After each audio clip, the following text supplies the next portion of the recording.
সামাজিক ইসলাম, রাষ্ট্রীয় ইসলাম। কারণ ইসলাম শুধু আমার ব্যক্তিগত থাকলেই হইতো না, আমার হাত পরিবারও ইসলাম পৌঁছাই দিব, ইসলাম পরিবারও পৌঁছাইলে হইতো না, আমার প্রতিবেশীর কাছেও ইসলাম পৌঁছাই দিব, প্রতিবেশীর কাছে চলে হইতো না, এরপর সমাজের কাছে। যেমন আমরা নিজেরাও ইসলাম মানতাম, ইমান তো প্রাণীজীবই, নিজেরা আমরা ইসলাম মানতাম এবং আরেকজনকেও ইসলাম মানানোর চেষ্টা করতাম। তাহলে আমরা পাইছি দুইটা কামে থাকে, নিজে শিখতাম, শিখাইতাম। তাহলে আমরা দায়িত্ব দুইটা, কয়টা? নিজে শিখতাম, ওপর বাইরে শিখাইতাম। তাহলে আমরা কাম হইল দুইটা, এটা হইল নবীর কাম, এটাও নবীওয়ালা কাম। কি কাম? নবীওয়ালা কাম। নবীর কাম হইল নিজে আমল করব এবং আরেকজনকে শিখাইব, আমল করাইব। নিজেও শিখছে কার কাছ থেকে? আল্লাহর কাছ থেকে। এটা নবী রাসূল শিখছে কার কাছ থেকে? আর আমরা শিখবো আলিমুল আমাদের কাছ থেকে, আমরা শিখবো আমির সাহেবের কাছ থেকে, আমরা শিখবো আমার থেকে যে একটু বেশি জানে তার কাছ থেকে। এত নামাজ সম্পর্কে এত জানে, অন্য কিছু না জানে তো নামাজ জানে, নামাজের বিষয়টা তার কাছ থেকে খেলাই, রোজার বিষয়টা তার কাছ থেকে খেলাই, রোজা সম্পর্কে জানে। আচ্ছা, যিনি হজ করছেন ওনার কাছ থেকে হজের নিয়ম শিক্ষা নেয়, যিনি জাকাত এই বিষয়গুলো তার কাছ থেকে জাকাতের বিষয়টা শিক্ষা নেয়। সুতরাং এত আমার থেকে বড়, এত আমার থেকে জানে বেশি। দিলে আমি যদি নিজে মনে করি যে আমি কিছুই জানি না, আমার অপর ভাই বেশি জানে, আমি কিছুই বুঝি না, আমার অপর ভাই বেশি বুঝে, তাহলে তো আর সমাজ খ্যাতি হইত না। খাদ্যাতেও বেশি জানা হইয়া, খাদ্যাতেও বেশি হইয়া আমি কম না, আমি কম না। তুমি কি আছে? তোমার তো কিছুই নাই, তোমার কিছুই নাই। টাকা থাকলেই হয় না, অর্থ থাকলেই হয় না, আমরা শক্তি থাকলেই হয় না।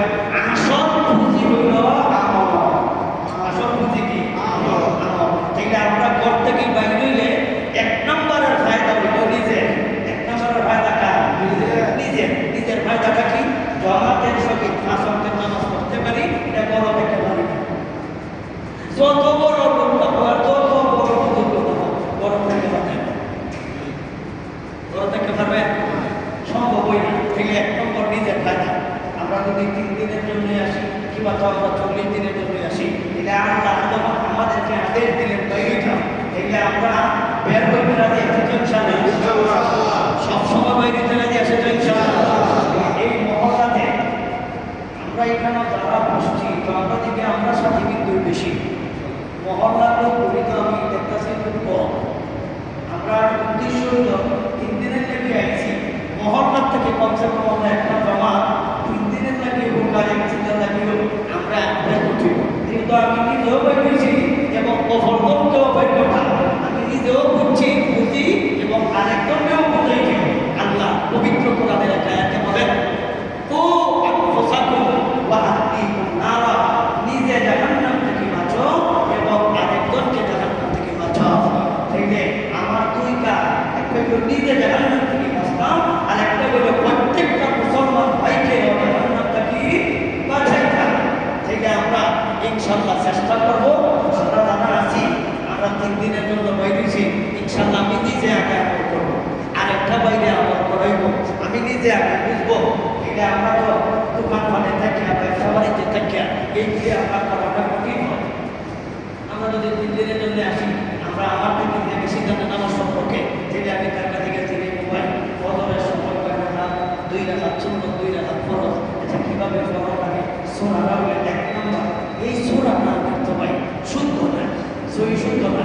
তাহলে আমরা তো প্রথমত আমি ছোট থাকতে পারছি, আমি সমাজের সাথে খুব সম্পর্কিত, ছোটবেলা থেকে আমি কমপ্লিট আমি নিজেও যাইতাম এবং ভাইদেরকে আমি লইয়া যেতাম। আমার একজন একটা জমাতে গেছি, তখন আমি সব বলতাম, বাবা আমি সব শুরু করতে আগে যে বলতেছে আমি সাহ এই পুরো ভিড়ে কিছু আপনারা শিখেন যে আমরা একটা জমা কাছে শিখাই। তখন এখানে 2 জন, আমার 3 জন, 4 জন, একজন শিখানো শিখে। তখন আমার আমি শিখে গেলে তাদেরকে বলছে চাচার বয়স আনুমানিক 60-65। তখন আমি চাচারে দেখলাম, চাচা 30 পারা কোরআন শরীফের মধ্যে সবচাইতে কোন সূরাটা পড়াই সহজ হবে?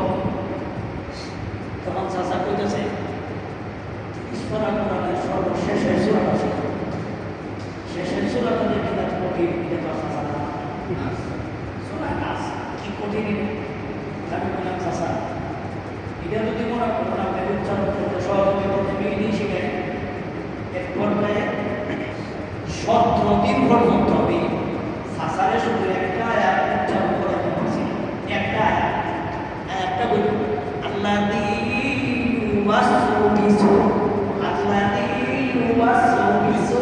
কিন্তু চাষাকে উচ্চারণ করতে পারে না চাষা কয় আল্লাহ আমি কই চাষা শেষ পর্যন্ত কইছে আসলে হয়েছে এই যে 65 বছর হয়ে গেছে না চাষা আল্লাহ উচ্চারণ করতে পারতেছে না আর মূল কারণ কি এই মূল কারণটা আমি খুঁজে পেয়েছি একটা হাদিসে এসকার শরীফ কিতাবুল ফিতান প্রথম নম্বর পৃষ্ঠা নবীজির একটা রাবি রাওয়ায়াত করেছেন সাহাবীর নাম হুযায়ফা রাদিয়াল্লাহু তাআলা থেকে হাদিসটা বর্ণিত তিনি বলেন যখন বান্দা বান্দি গুনাহ কাজ করে তখন তার কলবের মধ্যে একটা কালো দাগ লাগে কি দাগ কালো দাগ কারণ আপনার কলবে যদি গ্রহণ করে না এইটা আপনি উচ্চারণ করতে পারছেন না আপনি এটারে আওয়াজও দিতে পারছেন না এটা উচ্চারণ করা সম্ভব না এইটা কলবটা হলো দুধের মতো সাদা আর যখন বান্দা বান্দি গুনাহ করে তাহলে আল কাটার মতো কালো দাগ লাগে আরেকটা গুনাহ করে আরেকটা দাগ লাগে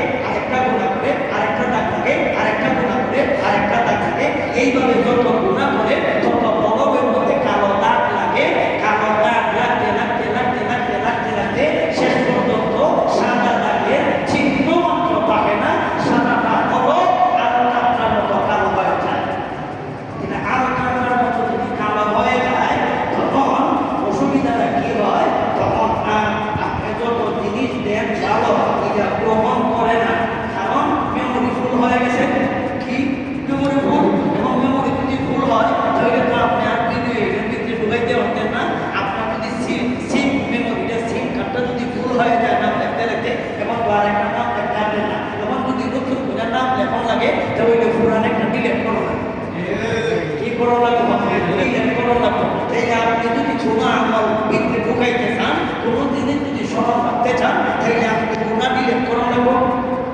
কি করা লাগবে পুরা ডিলেট করা লাগবে লাগা লাগতো আমরা অবস্থায় এমন হয়েছে মোবাইলের মাধ্যমে কিংবা তো সমাজের মাধ্যমে আমরা এইভাবে গুনায় নিযুক্ত করেছি গুনাহ করতে করতে করতে করতে আমাদের কলবটা একেবারে ভরে গেছে এখন আর ভালো জিনিস আর ভিতরে ঢুকে না ওই ব্যক্তির মতো সেই ব্যক্তি খানা খাইছে এই পরিমাণ কলাবতন পেঁয়াজ খেয়েছে তো মজার খাওয়া খাইছে কলাবতন খেয়ে গেছে খাওয়ার পরে অসুবিধা দেখা যাচ্ছে না পারে হাঁটতে না পারে বসতে না পারে শুইতে না পারে কইতে না পারে খাইতে এখন আনতে পারে এই কথাটা অসুবিধা করে গেছে ডাক্তার ডাক্তার সাহেব আমার একটু চিকিৎসা করে বলে তোমার অসুবিধা কি বলে খায় রাখি বেশি তখন ডাক্তার বলতেছে এটা কোনো অসুবিধা নাই আমি তোমার একটা ট্যাবলেট দিই ট্যাবলেট করে যদি বড়ি আমি তোমার একটা বড়ি দিই খায় আবার হসপিটালে কিভাবে দিব তখন তুমি ডাক্তারকে কইতাছে তুমি একটা গাড়া ডাক্তার বড়ি খাওয়ার না ডাক্তার তো বাদ হয়ে গেছে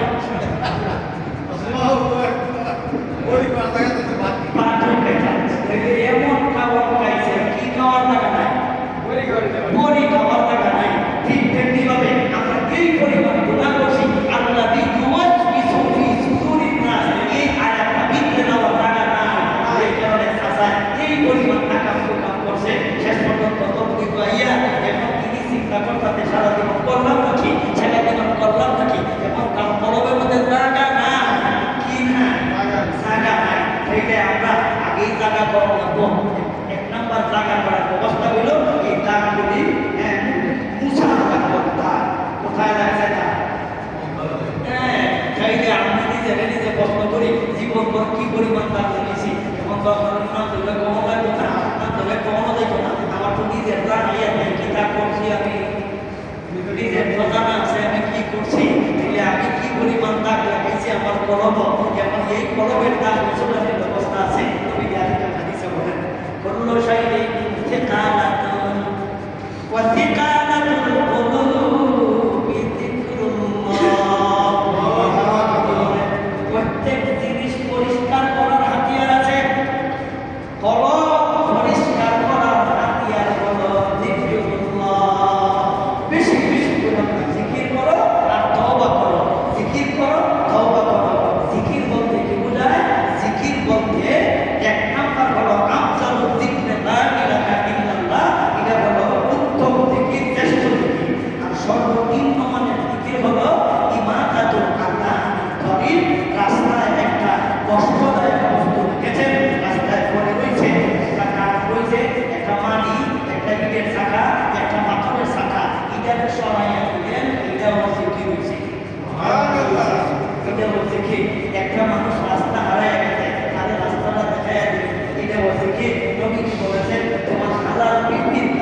রাত্রে যখন করাও জিকির, এমনকি নবীজি বলেন তোমার ছেলে মেয়ে মরণ পোষণ করাও জিকির। থেকে নামাজ পড়া জিকির, কোরআন পড়া জিকির, ওয়াজ পড়া জিকির, ওয়াজ শোনা জিকির, মাসলা বোঝা জিকির, মাসলা বোঝানি জিকির, নিজে আমল করাও জিকির। সুতরাং জিকির বলতে আমরা শুধু লা ইলাহা ইল্লাল্লাহ, লা ইলাহা ইল্লাল্লাহ, লা ইলাহা ইল্লাল্লাহ এটার নাম শুধু জিকির না, কারণ নবীর তরিকায় প্রত্যেকটা কাজ করার নাম জিকির। সুবহানাল্লাহ। নবীর তরিকায় বিয়া শাদী করো এটাও জিকির, নবীর তরিকায় রাত্রে যাপন করো এটাও জিকির, নবীর তরিকায় আপনার সন্তান জন্ম দাও এটাও জিকির, নবীর তরিকায় রাস্তা দিয়ে হাঁটাচলা করো এটাও জিকির, নবীর তরিকায় যতগুলি কাজ আছে তোমার এটা যদি নবীর তরিকায় হয় প্রত্যেকটা কাজ হলো জিকির। যত জিকির করবা কি হইব? হ্যাঁ সাফ হইব, কিতাব সাফ হইব, কলম সাফ হইব। কি হইব? আমরা কলম সাফ করব, থেকে আমরা আমি সাফ করে দিই, আমরা জিকিরে ফিকিরে চলি। হ্যাঁ চলি, জিকিরে ফিকিরে চলি। থেকে একদলে জিকির করব, একদলে ফিকির করব। কি আর ফিকির? উম্মতের ফিকির। উম্মত জাহান্নামে ঠিক আছে, উম্মত তো গুনাহে লিপ্ত, উম্মত তো গুনাহে নিমজ্জিত। সুতরাং আমি হয়তো নামাজি হইলাম, আমরা একটা বাইরে নামাজ পড়াইতে পারলাম না, আমি নামাজি হইলাম, আমি মসজিদে আইলাম, আমার আরেকটা ভাই আছে এই মসজিদে আইতে পারবো না, তাহলে ওনার ফিকির থাকতো যে আমিও নামাজ ফিকির হয়েছি, আর আমার ফিকির থাকতো আমার একটা বাইরেও নামাজি হয়নি। এটাই হইল জিকিরে ফিকিরে, জিকিরে ফিকিরে। জিকিরে ফিকিরে বলতে কি বোঝায়? জিকিরে বলতে আমি তো ইবাদত করতেছি, ফিকির হইল আরেকটা বাইরেও ইবাদত দিতে আমি আনতাম, এটাও আমি চাইতাম। এটাই হইল আমার ফিকির, এটা হইল আমার কি ফিকির। একটা হইল নিজে ইবাদত করি, এটা হইল জিকির, আরেকটা বাইরের জন্য চেষ্টা করি, এটার নাম হইল ফিকির। এটা আমাদের জিন্দেগি হইল জিকিরে ফিকিরে, জিকিরে ফিকিরে। তাই হোক আলোচনা আপনাদেরকে নিয়ে করে নিচ্ছে, কষ্ট হইতেছে। আপনারা তো আমার অনেকে চিনেন, আমাকে আপনারা আনতে হইলে অনেক চেষ্টা প্রচেষ্টার মাধ্যমে খুব